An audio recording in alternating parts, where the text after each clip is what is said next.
Hello, this is Hannah, and today I'm going to teach you how to make easy and cheap creamy chicken curry. I got this recipe from a friend of mine, and I've made it before, and I can attest to the fact that it tastes very, very good. So let's get started. So first of all, you want to take 2 teaspoons of canola oil or vegetable oil, and you would preferably use a wok, but I don't own a wok, so you can also do it in a large frying pan. Alright, and you're going to want to put that oil up on medium-high heat. That way it can heat up pretty well, and you're going to want to spread it all over your pan. That way you get a nice, nice and spread out so it can heat up quicker, as well as it can coat the whole pan. Alright, and some of the ingredients that you're going to need is, of course, canola oil, 1 pound of chicken, 1 cut up onion, hopefully you can do better than I did, minced garlic, and this is actually a couple of different things. This is cumin, this is curry powder, red pepper flakes, turmeric, and salt. That's all this right here. And you will also need tomato paste, which I am going to substitute that for ketchup, and we'll talk about that a little bit later. And you will need coconut milk, which you don't have to use coconut milk, but it definitely adds to the flavor. You could use regular milk, but like I said, coconut milk, and if you do use regular milk, get whole milk because the fat is very important. The recipe also says that you can add lime or cilantro to your curry, but I don't have either of those, so I can't really say whether or not that goes well in the curry, so feel free to try it. I will put the recipe in the description below in case any of you would like to see it, or you can just cook along with me.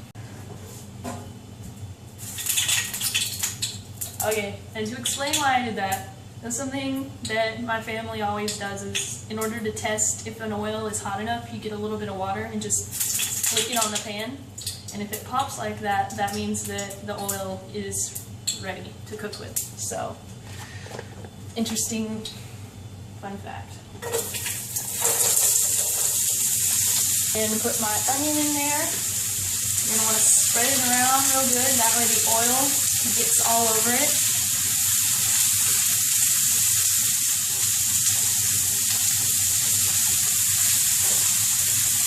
Has a very nice smell. Personally, I love the smell of cooked onion. I love onion in general. Very nice ingredient.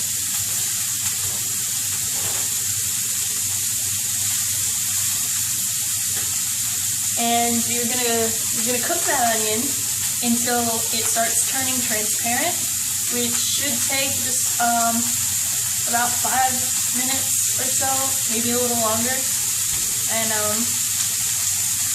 so yeah, 5 minutes. And make sure to stir your onion, that way it doesn't burn. You just leave it there, only one side of the onion is going to get cooked and it will burn. It's okay to err on the side of caution. You don't want to cook your onion too much because the onion is going to be cooked all throughout the whole time that you're making the curry. So really, as long as it's pretty well cooked in the first stage, it's not going to come out raw.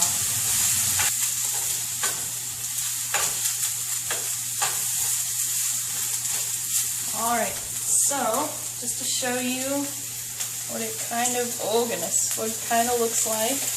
There you go. I don't spill my onion. Okay, so next you add your garlic, and that is 2 cloves of minced garlic.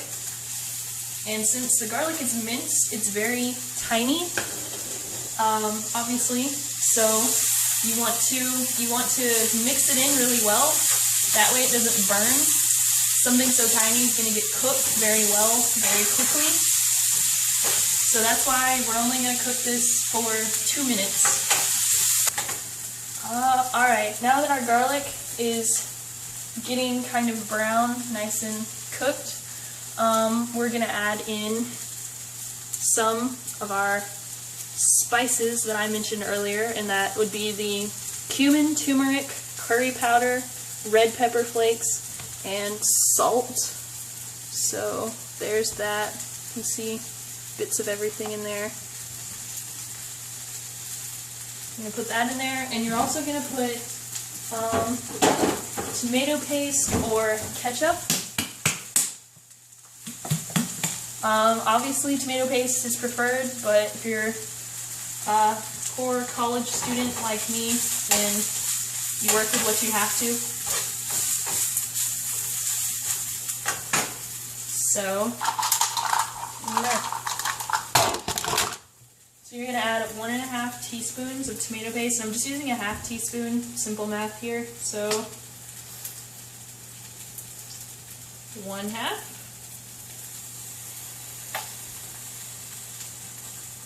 2 halves.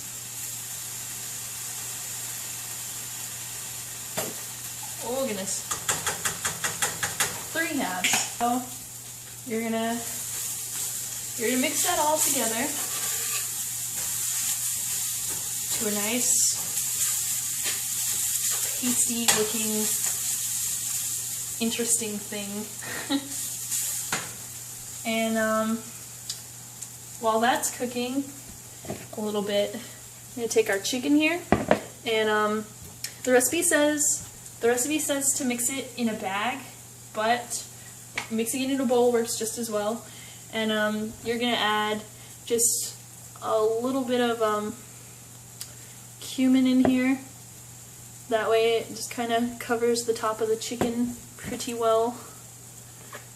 And excuse me, you're going to add the curry powder in there. You're going to want to mix it up really nicely there. That way it gets all over your chicken and you're flavoring it. And then we're going to add that to our mix here. Always remember to wash your hands after handling chicken, because you do not want to get any kind of, you don't want to get any kind of diseases from handling raw chicken, which yes, that is possible. So you can see here, it's getting kind of dry. So if it gets dry like that, and you're a little concerned about your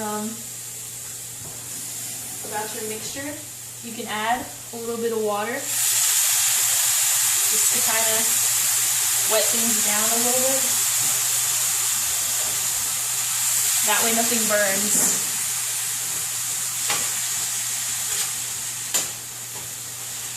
Also, so you can mix your spices thoroughly and evenly. That way they don't clump up on any one thing.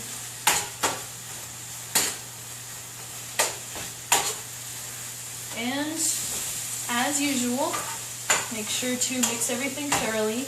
And you're going to cook this until your chicken turns a nice golden brown color, which I fully realize that it is hard to tell if your chicken is cooked at the moment because of the fact that it's covered in spices.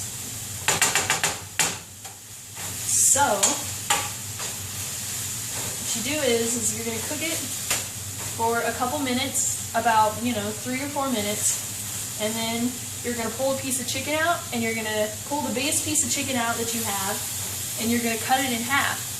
That way you can look at it and tell, If it's white on the inside, that means it's cooked thoroughly, or if it's still pink, you need to cook your chicken just a little more.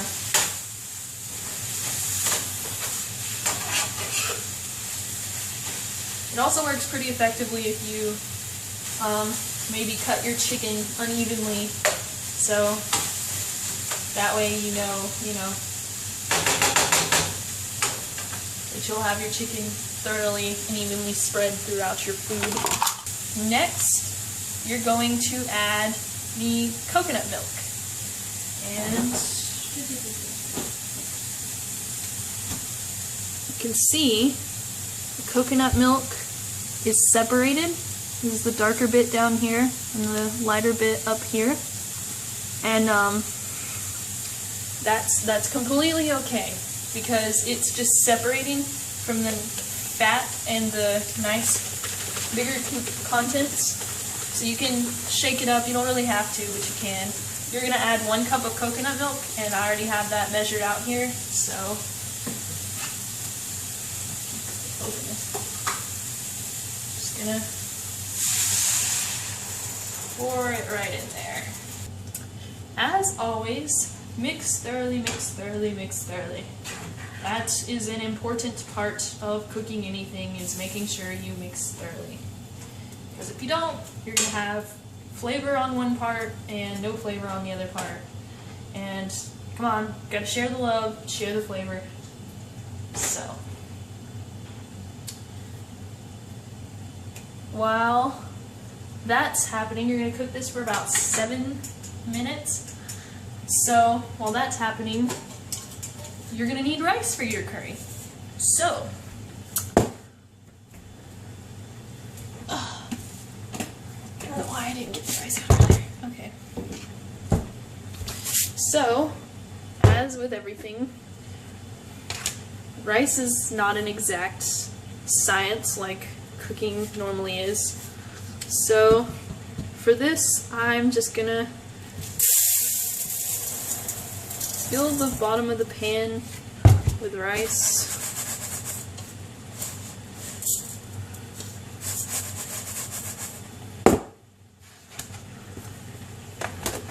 And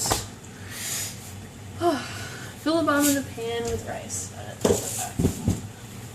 I'm going to fill the bottom of the pan with rice, and then you're going to add water.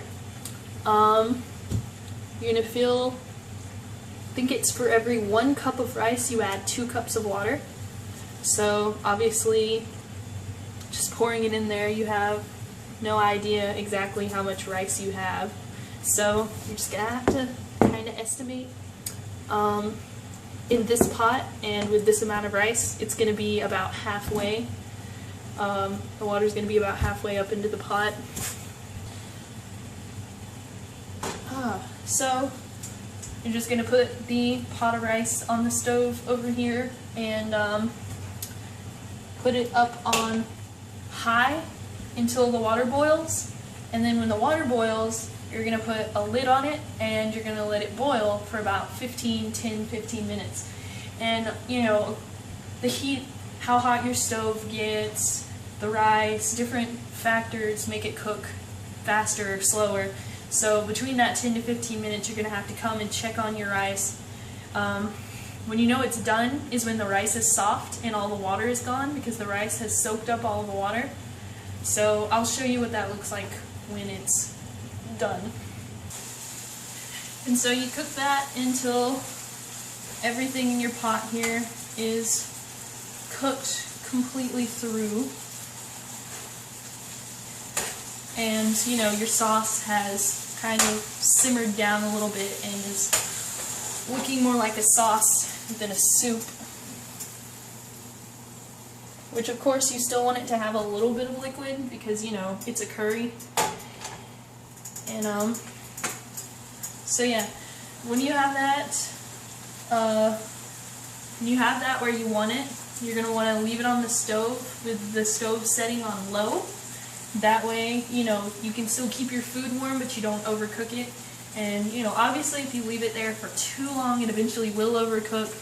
But just for the purpose of leaving it here for the couple minutes we need while our rice is finishing, it's fine. Oh yeah, So, also remember, just like stir your rice a little bit. That way, while it's starting to boil, it doesn't stick to the bottom of the pan and burn. That's bad. Burned rice is bad. Don't do that. Got problems, I feel bad for you, son. I got 99 problems, but curry ain't one. Like this video if you like titties. You don't know what I'm talking about, but just do it. Alright, so now that my pot of rice and water, I guess it is rice water.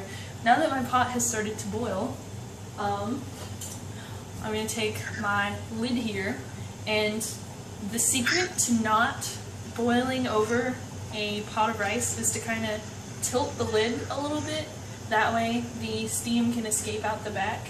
Because yes, even though pans like this have a nice hole right here to let steam escape from, often it's not enough. And also, just in general, keep an eye on it. You don't want to. You don't want rice water all over your kitchen. And I'm gonna take my super duper ultimate machine here, also known as the microwave, and I'm gonna use it as a timer. Gasp. So I'm gonna set it for 10 minutes. That way, you know, I can know when I need to start really checking my rice. And from then on, I'm just going to be checking it pretty consistently. So, now we wait. So, in my other video, I made tea and curry. Curry is great in a lot of things, but you know, me being me, Jesus, don't do that.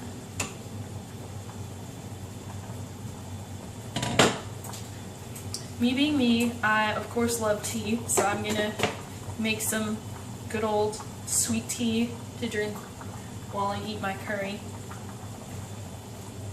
And so yeah, sweet tea. If you want to know how to make tea, watch my other video. So that is my that's my 10 minutes right there.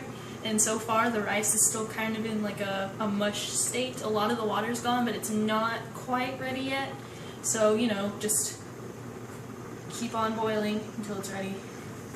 Hey there, sexy. So, once your rice is done, it's gonna look like rice. You know, do as the rice do. So, something. Get a bowl, take some of your rice,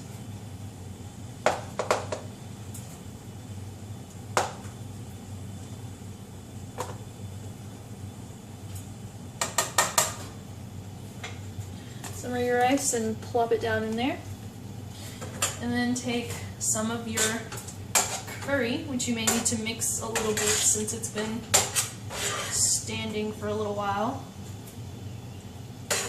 Plop it down there too. And there you go. Easy to make, homemade, creamy chicken curry. It was not hard at all. Took me a little while, but you know, it's worth it. And the really great thing about it is that when you eat what you want for dinner, you can take the rest of it, because it is a 4-person meal. So you can take the rest of it and put it in a container like this, and just go ahead and make it out into portions and stick it in your freezer. And it actually reheats very well. Just, you know, make sure to mix it as you're heating it. And, you know, that's it. So, thank you very much for watching my video. So, like or comment, please do. Your ideas and your comments are always interesting to me. And thank you. Thanks for watching.